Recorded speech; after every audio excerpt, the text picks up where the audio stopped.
গাড়িতে যাওয়ার সময় আমরা ড্রাইভার থেকে বললাম যে আমাদের স্নান হয়নি আজকে। তা আমরা ভাবলাম রাস্তায় কোথায় স্নান করা যায়, তখন ড্রাইভার দাদা বললো আমার কাছে একটা জায়গা আছে, সেই জায়গাটা তোমাদেরকে নিয়ে যাবো, খুব ভালো লাগবে। তো সত্যি বরফ গলা জল উপর থেকে যখন পাহাড় হয়ে যখন নিচে ঝর্ণা হয়ে নেমে আসছে পরপর সেই নদী হয়ে, দারুণ লাগছিল ওর জলের মধ্যে স্নান করতে। আমাদের সবাই স্নান করছে, আমি তখন ভিডিও শ্যুট করছিলাম। তা খুবই ঠান্ডা জল।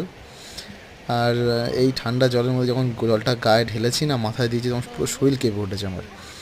এত সুন্দর লাগছিল, মানে অপরূপ সুন্দর। তা সত্যি খুব সুন্দর জায়গায় আমাদের দেখুন সবাই স্নান করছে, ওই যে দূরে সবাই স্নান করছে। মানে না দেখলে মানুষ বিশ্বাস করবে না আর কি।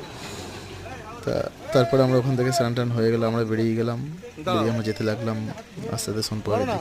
Thank you.